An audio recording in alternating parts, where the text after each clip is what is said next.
Alright guys, it's finally time to talk about the weapons of After the Flash Wintertide. And this is a long time coming, cause in a couple of my videos I brought up a lot about how certain topics related to items needed a different video. And, well, this is that video. And I think it is an extremely important topic to After the Flash Wintertide in general, because items can be a great tool to enhance the game's theme and aesthetic. They serve as this sort of tangible set/narrative piece for players to interact with regularly. A way to remind the player of what kind of environment and setting they're in, and maybe even being an important narrative piece to the character themselves. Also, they are just a flat-out important tool mechanics-wise, as one of the core pillars of roleplay in After the Flash is combat, for better or for worse. And well, in ATF 8 they haven't been really used to do any of that. Starting a little more surface level before I get into the more complicated topics, let's talk about customization. A revolutionary system that has largely been put to waste. There's no consistency on who gets what and why, and the quality of it. There is no method to the madness.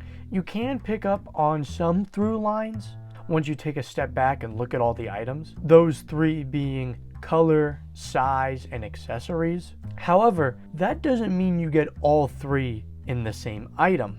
Hell, most items barely get one. On the other hand though, there are just a handful of items that got that extra special treatment, such as the SR60, a display of what this system can do at its best. The pinnacle of customization, if you will. So then you look back at all the items that have next to nothing, sometimes even just nothing, and you wonder, how do they even decide this? What's going on in the development process that causes such an irregular output of customization? It makes some items feel just like quick filler to pad a box or event, with no thought or effort put into making these items. And then others are some personal favorite pet projects, and that's why I've been saying it every now and again. I think the After the Flash development team needs to take a quality over quantity approach to the ATF items, cutting down around 1/3 or even 1/2 of the items that come out of every box and event, and putting that time into fleshing out every item as much as possible. This would also slow down the effects of power creep, as item concepts you planned on adding now can instead be saved for a later date. So with that said, what should customization even look like? Well, I think it's a tricky question, because there needs to be balance, because I do realize you simply cannot be spending days fully fleshing out customization for every single item, especially because even now they struggle to finish an item before it releases, which I'll talk about later. In a perfect world, I think customization should maximize usability, because a large problem with a lot of items in ATF 8 is that they are stuck with a very specific aesthetic and a very specific color, meaning you can really only use them with a character that pairs well with that color and aesthetic. You can also expand upon this further with, like I said, role/function, which is the role it has in combat, such as an LMG, sniper, assault rifle, SMG, secondary, and so on. So what that would look like is color, length, attachments, roles, and aesthetic. However, again, that's way too much work, and not every item needs that much customization or can logically fit multiple roles. In a more realistic world, almost every item should have color, attachments, and aesthetic, the big three being wood, polymer, and scrap.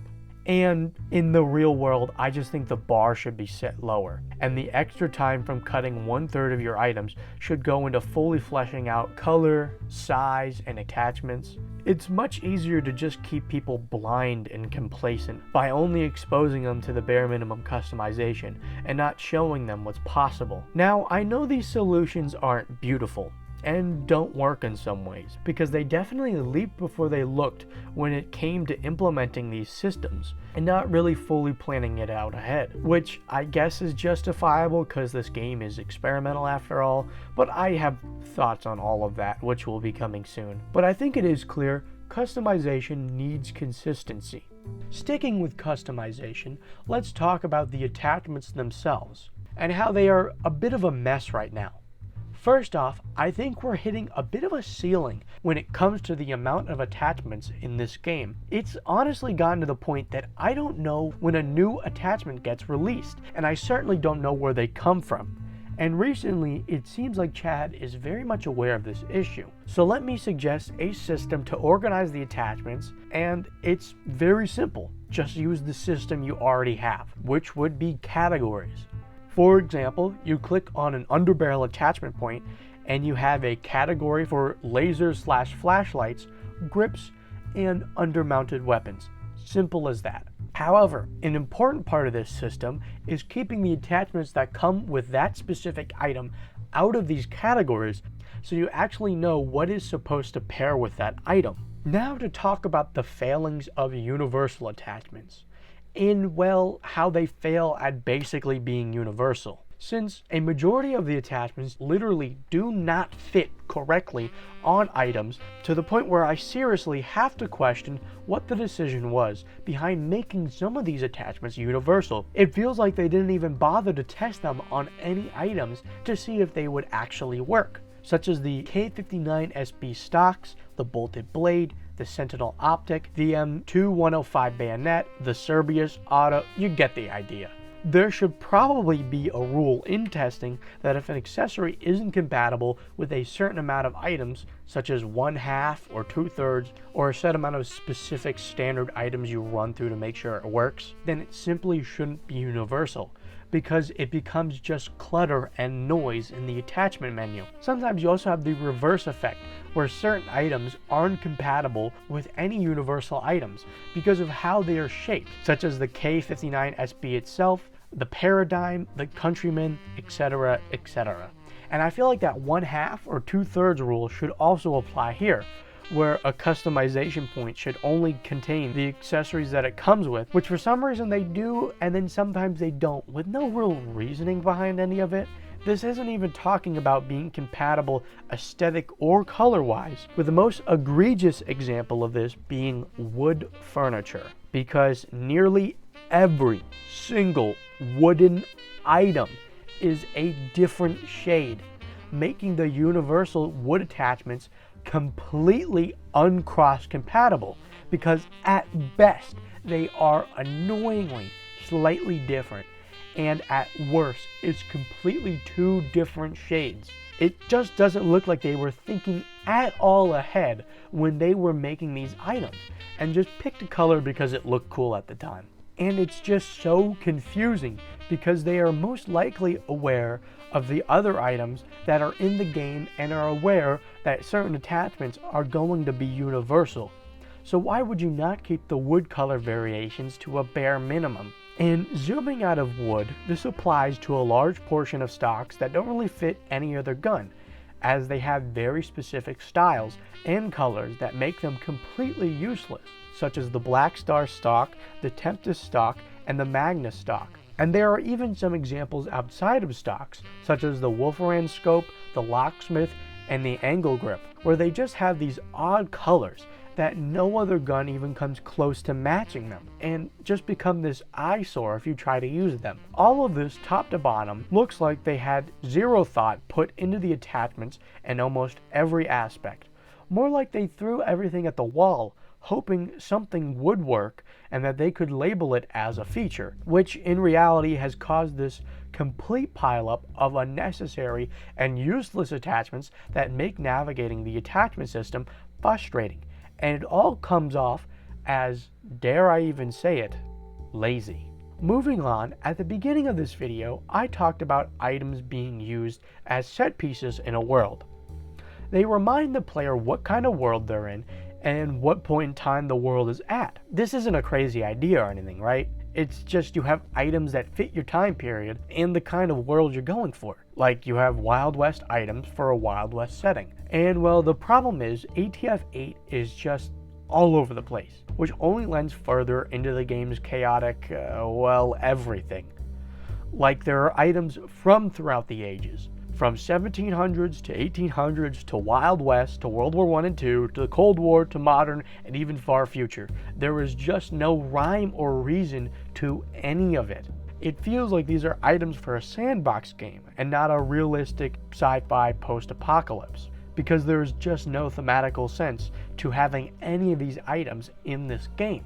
And I think the best way to understand this is if you remove these items from this game and then show them to somebody who had zero idea about this game, and you ask them what kind of game these items would be for, they'd probably have no idea, or say a time traveling one. And this creates a usability problem, as items have such unique, outdated designs that basically lend to their own aesthetic that can clash pretty hard with a modern or just regular civilian getup, which causes a lot of these items to be overlooked and fall to the wayside. So these guns end up becoming completely useless unless you have a very specific character in mind. And the problem is, even if you do have a very specific character in mind, chances are it will probably go against the game's setting and aesthetic, ending up as just one of those many out-of-place disruptive characters. The other major problem with these ancient items is on the logical side of things, because anything before the Cold War era simply makes no sense to be here. Because think about it, all these items are at least 100 years old, even before the Flash happened in 2071, and some are even older.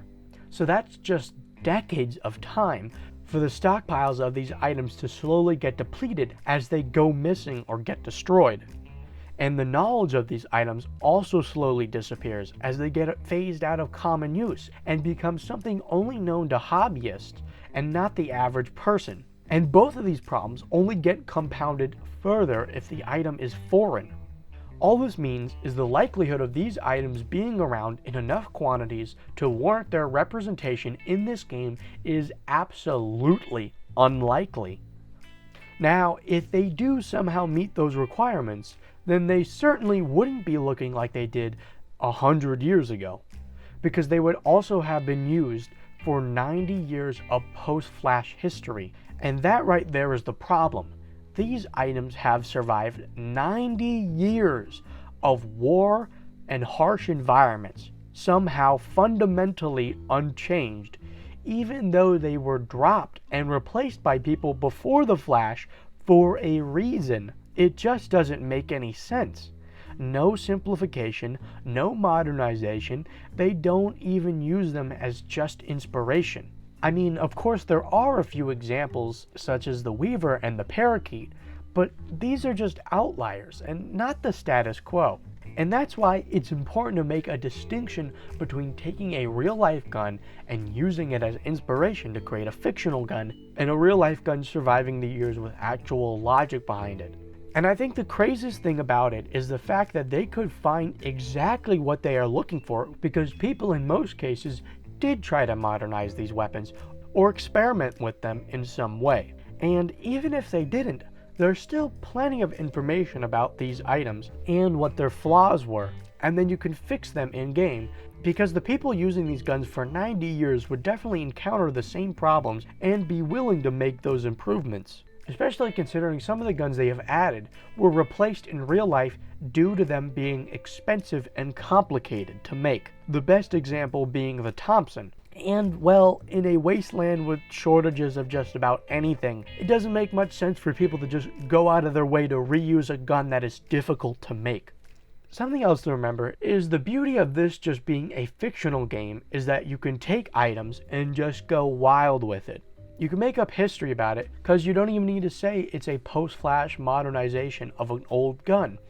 It could just be a post-Flash gun. And let me just make this clear. Reimagining is not taking an item and adding it to the game one-to-one or near one-to-one and just adding the option for a longer barrel and a longer stock, then changing its name and then making up new history about it, because that is the bare minimum. And that doesn't deserve credit, because it just shows that you don't care about your game, its world building, and the lore, and you're just filling a quota and you think the gun looks cool. Also, quick mentions of guns that are older than World War I or II, such as the trapdoor and the percussion caps. These just make no sense to be around here in the quality that they are, because the chances of these guns being pre-Flash that have found new post-Flash life is very unlikely, and at the very least, not looking that fresh and clean for over 90 years.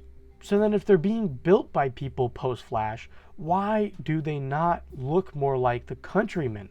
Because let me ask you this, if you have the resources and tools necessary to create an inferior gun of such high quality, why not put those materials and resources into a superior gun, even if it's just a bolt action?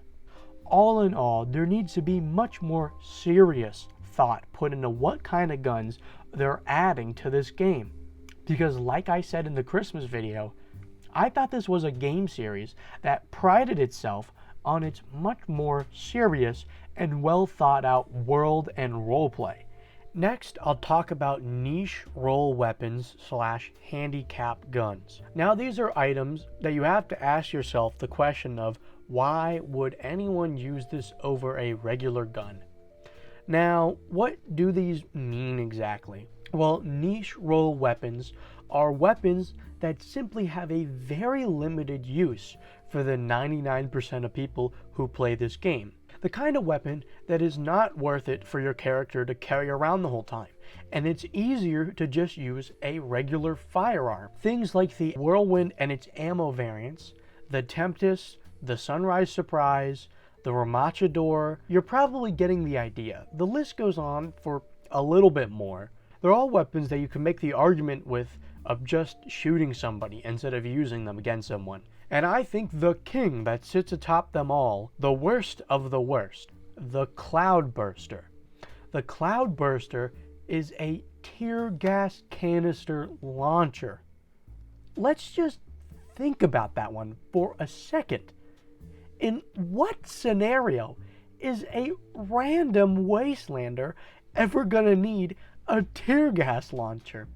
Unless you're part of some UFF tactical squad that also finds themselves fighting a large group of people bunched together that they need to disorient or daze instead of just, I don't know, shoot them with a machine gun. Like it's not poisonous gas, it's a mild deterrent. Who would ever need that? Now, I know you might say it's not for regular people, it's for factions. But again, it's tear gas. It's still very limited in the scenarios when you need something like that. But even then, it's locked behind red tape because it can only be used by certain ranks or only for events, if your faction even lets you use it at all. I mean, this is just truly nuts. This has to be the most impractical, unusable weapon in the game. And the worst part about it is that the smoke grenade can do the exact same thing. Oh, also it's broken, by the way. It doesn't work right now. and that's the problem with these weapons. They're stuff people just don't need or want. Most wastelanders aren't gonna be concerned if the target isn't harmed. Like, who cares? Shooting them will have the same effect, if not better, because they're dead. And then almost all the factions lock them behind some sort of restriction, whether it's rank roll or even using it only for an event, because they know that not everyone should be walking around with this kind of stuff or has a reason to walk around with this kind of stuff. And this has just caused these weapons to next to disappear from the game because they're filler, a genuine waste of time and effort on the developer's part that could have gone literally anywhere else. After those, we have handicap weapons. Now let me back up a bit and explain the full picture here of what's wrong with these weapons. As I mentioned in my last video, the ATF 8 culture has largely moved away from a combat-centered culture. It doesn't mean that combat is gone, along with its toxic behaviors. And honestly, I think CRP is on the rise again, but that's a topic for another video. The point is, I noticed a couple of people all over the place talk about ATF being pay to win. And this is important because I think it shows the mindset some people have about this game and how to play. Typically, the people that have a pay to win mindset about the game have a play to win mindset about the game. Now, I'm not really here to touch on either pay to win or play to win here, but the point being, it shows how people think about and treat this roleplay game. The idea that they must have the best weapon to win in combat. And what that means is any gun that doesn't do that is an unnecessary handicap, hence the name handicap weapon. They are your many single loaders and slow shooters that aren't high powered to make up for it. Basically, if it's not semi or full auto, or it's lower than like 308, then it's just not worth your time. Now, I'm aware that this category of weapon is a little looser than niche role weapons.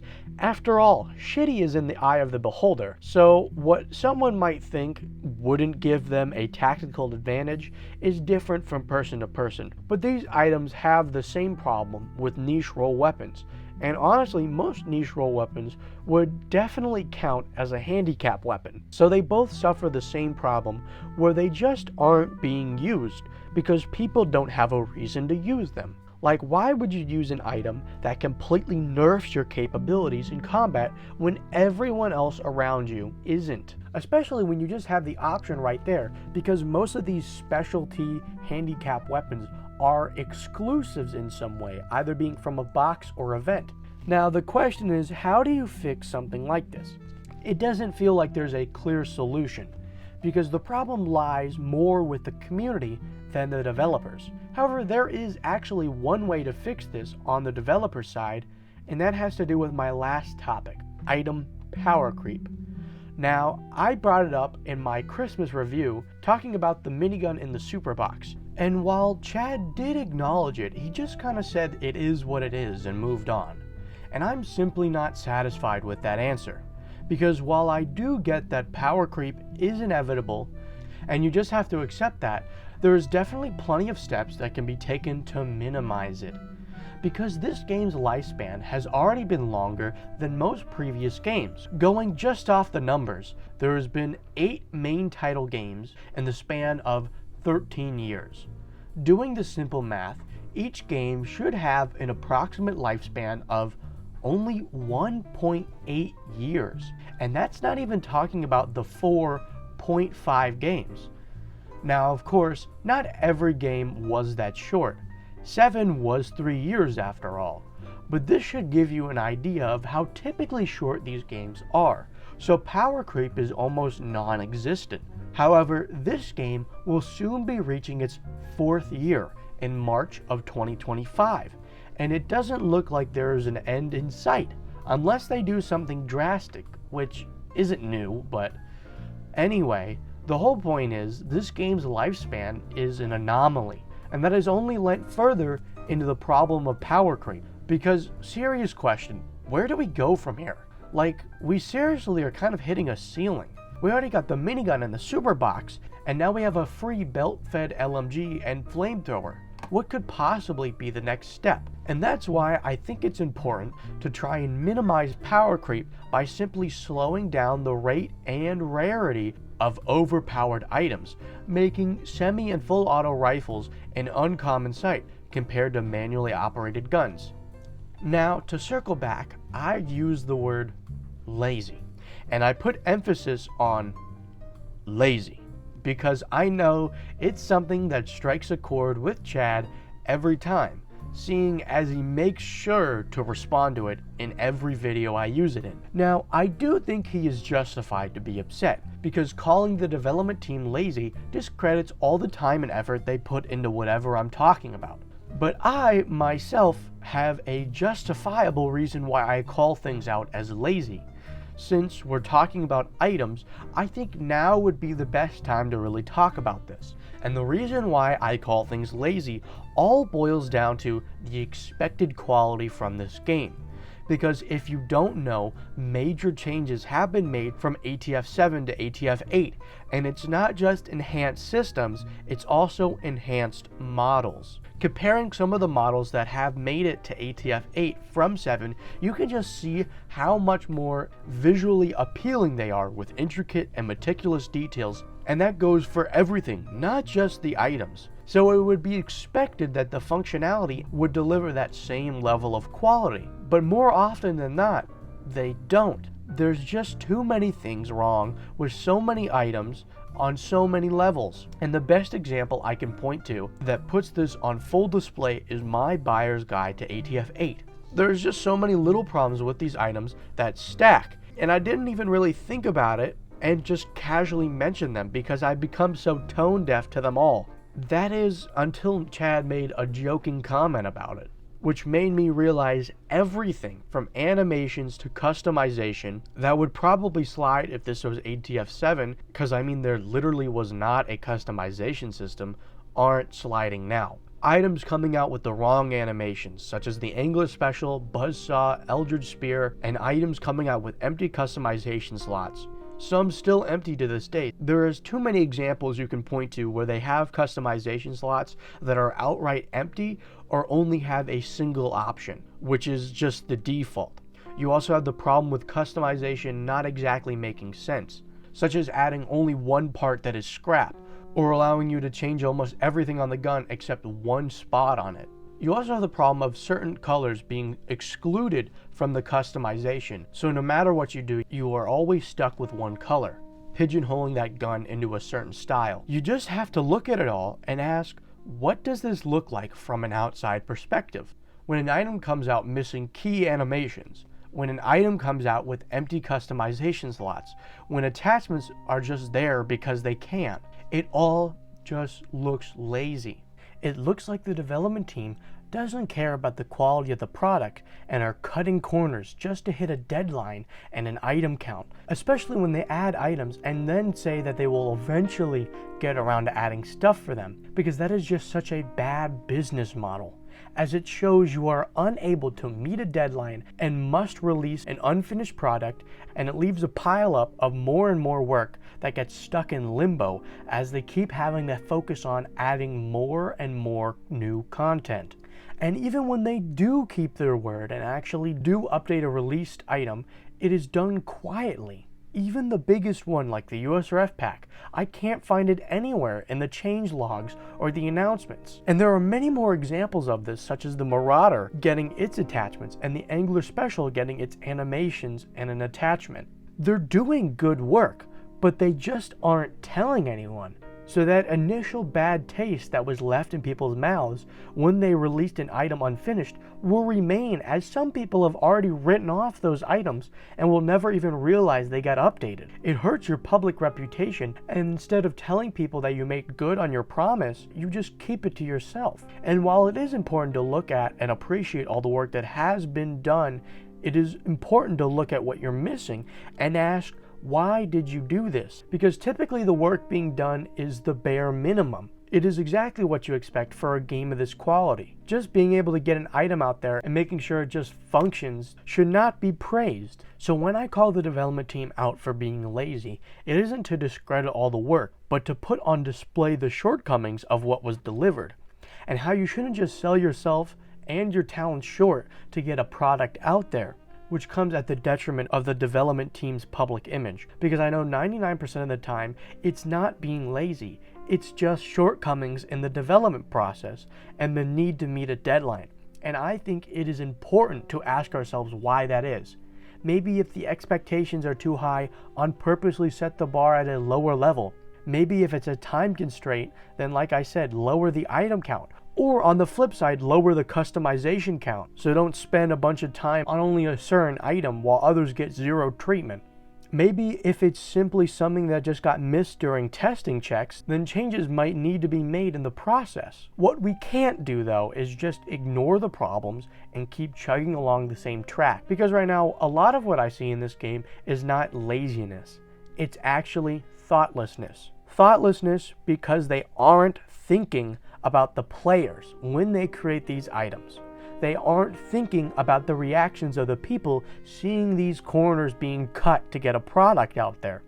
They aren't thinking about what kind of people are going to be using these items based on their looks. They aren't thinking about when and how people are going to be using these items.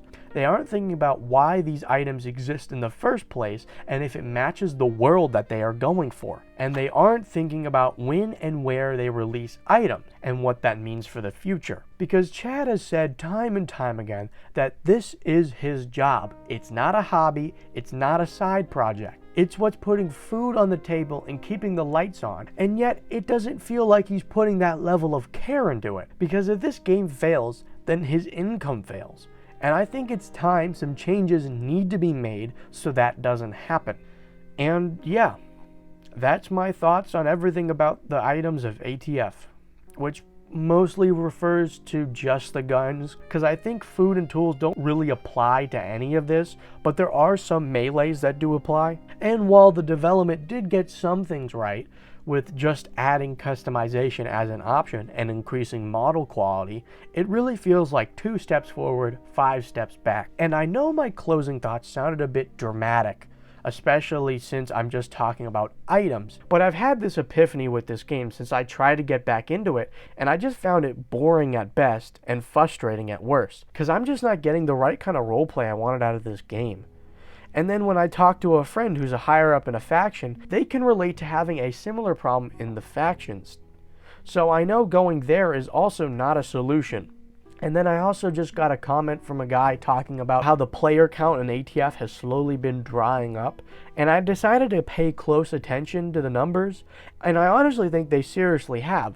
Like, it's scary how little turnout there was for the first Halloween weekend, and even the second right now. They're barely hitting above average weekend numbers. And all of this has just made me reflect on the comments from Chad and the comments from the What Happened to the Community video, which made me realize that ATF might be in serious trouble. I think it boils down to the community and their roleplay being so far from what this game is actually supposed to be about, and what feels like the never-ending mistakes made by all the higher-ups that keep ruining the reputation and slowly making more and more people fed up with the problems and just leave. And I realize that it all has to do with the fact that it really doesn't look like they have put much thought into their actions in relation to public opinion. From the flop that was the beginning of this game to the insane story, they seem to be just doing things because they want to, or to just see what happens, with no real consideration for the public. Because it looks to me that most higher-ups are pretty disconnected from the public, including Chad himself. And this is all for another video I'm cooking up, which I honestly think I might just skip a lot of the events and boxes to just focus on, because either this game dies, 9 comes out, or I leave this game series. And probably YouTube. So just expect a lot more deep dives. And yeah, I'll see y'all around.